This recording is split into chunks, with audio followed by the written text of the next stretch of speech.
আমেরিকায় শাটডাউন। কিন্তু কেন হঠাৎ আমেরিকায় শাটডাউন হলো? এই কি প্রথমবার? এর ফলে কি আমেরিকার ইকোনমি ক্ষতিগ্রস্ত হবে অথবা নিম্নমুখী হতে চলেছে?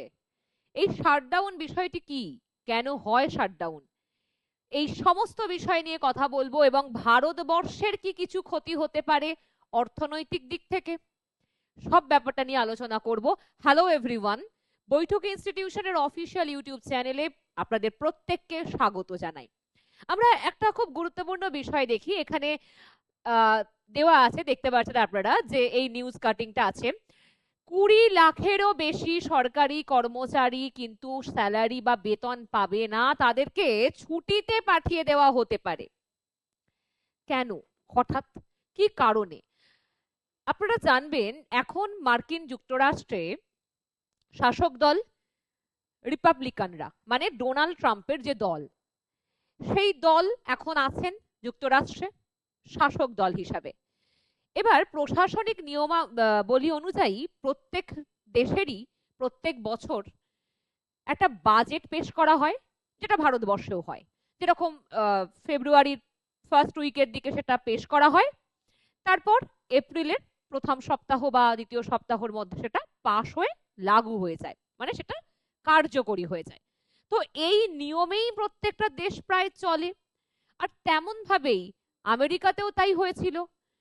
আমেরিকা অর্থাৎ মার্কিন কংগ্রেস, কংগ্রেস মানে ভারতে যেটাকে আমরা পার্লামেন্ট বলি, সেই কংগ্রেসে সেনেটে কি হয়েছে যে বিল অর্থাৎ বাজেটের বিল পেশ করা হয়েছে যথারীতি, কিন্তু সেখানেই সমস্যা দেখা দিয়েছে। সেই বিল ওখান থেকে পাস হয়নি, অর্থাৎ ঠিক যতটা সমর্থন দরকার হয় সেই সমর্থন ট্রাম্প সরকার রিপাবলিকানরা কিন্তু পায়নি। ব্যাপারটা ঠিক কেমন সেটা নিয়ে একটু আলোচনা করি। বেসিক্যালি আমরা কি জানি যে ভারতবর্ষ এরকম হয়, বিল পাস হয়, তারপর সেটা কার্যকরী হয়, এভাবেই এগিয়ে থাকে। কিন্তু আমেরিকায় দুটো দল, মানে একটা শাসক দল রিপাবলিকানরা, আরেকটি দল ডেমোক্রেটরা।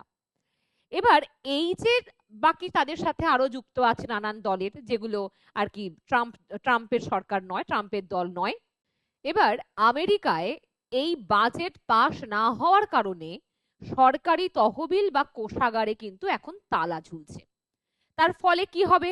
তার ফলে যেগুলো মোস্ট এসেনশিয়াল জিনিস, শুধু সেই জায়গাতেই, অর্থাৎ তারাই শুধু বেতন পাবে, বাকি যেগুলো নন এসেনশিয়াল অর্থাৎ অপ্রয়োজনীয় খাত, সেগুলো থেকে সমস্ত মানুষদের বেতন বন্ধ। এইখান থেকেই সমস্যার তৈরি হবে আবার। কারণ একটা মানুষের সাথে যোগসূত্র থাকে সমাজের আরো নানান পেশাভিত্তিক মানুষের। একজনের বেতন বন্ধ মানে তার প্রভাব পড়বে সমাজের একটা বিস্তর জায়গায়। কিন্তু এই বিষয়টা হলো কেন? আমেরিকায় শাটডাউন হলো কেন? কি ঠিক তার কারণ? সেটা নিয়ে এবার কথা বলবো। সাধারণত কি হয়, যদি ভারতবর্ষের দিক থেকে দেখি, সরকার যে দল গঠন করেছে তার দলের সমর্থক বেশি বলেই, এবং বাজেটও তাই আটকায় না। কিন্তু আমেরিকার বিষয়টা একটু অন্যরকম। যেমন মার্কিন কংগ্রেসের সেনেটে এই বাজেট পাশ করাতে হয়, তবে যেখানে 100-র মধ্যে ভোট বা সমর্থক আছে রিপাবলিকানদের 55টা আর ডেমোক্র্যাটদের 45টা। কিন্তু তথাকথিতভাবে দেখা গেলেও যে ডোনাল্ড ট্রাম্পের পার্টির সমর্থক বা ভোট সংখ্যা বেশি হলেও আমেরিকার সংবিধানে এটা একটা বড় ধরনের অসুবিধা। কারণ বাজেট পাশ করতে হলে সেই দলের অন্তত 60% সমর্থক দরকার। সেটা কোনোভাবেই পাচ্ছে না ট্রাম্প সরকার। 3জন ডেমোক্র্যাট দলত্যাগ করে রিপাবলিকানদের সঙ্গে ভোট দিলেও তাতেও প্রয়োজনীয় ভোট সংখ্যা পূরণ হয়নি। কিন্তু কেন বাকি ডেমোক্র্যাটরা একরোখা হয়ে ট্রাম্প বিরোধিতা করছে? রিপাবলিকানরা চায় ডেমোক্র্যাটরা আপাতত একটি অস্থায়ী যে তহবিল পরিকল্পনাতে সম্মত হোক, যাতে সরকার কিছু সময়ের জন্য অন্তত খোলা থাকে এবং সুষ্ঠুভাবে চলে। কিন্তু ডেমোক্র্যাটরা বলছে তারা অস্থায়ী সমাধানে ক্লান্ত, তারা চায় তাদের প্রধান দাবিগুলো এখনই মেনে নেওয়া হোক। তাদের দাবিগুলো বেসিক্যালি যারা নিম্ন আয়ের চাকরি করেন বা নিম্ন আয় যাদের, যে সমস্ত মানুষদের, তাদের যেন হেলথের দিক থেকে সরকার ভর্তুকি দেয়, অর্থাৎ তাদের মেডিক্লেম থেকে শুরু করে এই যাবতীয় বিষয়। কিন্তু ট্রাম্প সরকার সেই খাতে কোনো রকম ভাবেই টাকা রাখতে বা বাজেট রাখতে একেবারেই অনীহা। সুতরাং এখানেও একটা সমস্যা। এর পাশাপাশি আপনারা প্রত্যেকেই হয়তো জানবেন যে নাসার বিভিন্ন প্রজেক্ট এই শাটডাউনের জন্য বন্ধ হয়ে গেছে। এবার এখানেও একটা সমস্যা তৈরি হয়ে আছে যে পরিবেশ সংক্রান্ত যে রিসার্চ বা গবেষণা, তার জন্য যে একটা নির্দিষ্ট তহবিল বা সেই নির্দিষ্ট খাতে যে অনুমোদন করা হতো, সেটাও ট্রাম্প সরকার অনেকটাই কাটছাট করে দিয়েছে। এবার ডেমোক্র্যাটদের একটাই দাবি যে তাদের এই বিষয়গুলোকে আবার ফিরিয়ে আনতে হবে, যেগুলো ট্রাম্প সরকার কাটছাট করেছিল সেগুলোকে আবার নতুন করে যেন তাদের অধিকার দেওয়া হয়। আর রিপাবলিকানদের এই দাবি মেনে না নেওয়াতেই বাজেট পাস বন্ধ এবং শুরু হয় বাজেট পাস নিয়ে দ্বন্দ্ব। এরপরই আমেরিকার একটা বিষয় যে বাজেট যদি পাস না হয় তাহলে আমেরিকায় আর্টিকেল 1 কিন্তু শুরু হয়ে যায়। এবার আর্টিকেল 1 ব্যাপারটা কি? শুধু প্রয়োজনীয় খাতে ব্যয় করা যাবে স্পেশাল ফান্ডের যে টাকা, অপ্রয়োজনীয় খাতে কিছু ব্যয় করা যাবে না। এবার প্রয়োজনীয় জায়গা বলতে এসেনশিয়াল জায়গা, যেরকম সামরিক খাতে বা যেরকম বলা যায় আর্মি, মিলিটারি, বা পাশাপাশি যদি বলি এয়ারপোর্ট, মানে যেহেতু ভিসা বা ইত্যাদি সমস্ত ব্যাপারের জন্য এয়ারপোর্ট খুব জরুরি, এবং কিছু হসপিটাল, এই বাদ দিয়ে বাকি আর যাবতীয় যে বিষয়গুলো থাকে, এক একটা দেশের তো অনেকগুলো সংগঠন থাকে, অনেকগুলো জায়গা থাকে, অনেকগুলো প্রতিষ্ঠান থাকে যেখানে মানুষ চাকরি করে, তাদের বেতন বন্ধ। সুতরাং একটা ভয়ঙ্কর প্রভাব পড়বে সাধারণ মানুষের উপর এবং বিপুল পরিমাণে কর্মী ছাঁটাই করা হয়েছে, তাদেরকে বেতন না দিয়ে ছুটিতে রেখে দেওয়া হয়েছে। এই পরিস্থিতি কিন্তু আমেরিকায় প্রথমবার নয়, আমেরিকায় শাটডাউন এটাই প্রথমবার নয়, তার ইতিহাস আছে। তবে এই যে প্রয়োজনীয় খাতে অর্থ ব্যয়, অপ্রয়োজনীয় খাতে অর্থ ব্যয় না করা, কর্মী ছাঁটাই করা, এই সমস্ত বিষয়টাকেই কিন্তু বলা হয় ইউএস ফেডারেল গভর্নমেন্ট শাটডাউন, অর্থাৎ পুরোপুরিভাবে বন্ধ। শাটডাউনের ফলে বিশ্বের অর্থনীতিতেও একটা সংকট সৃষ্টি হতে পারে।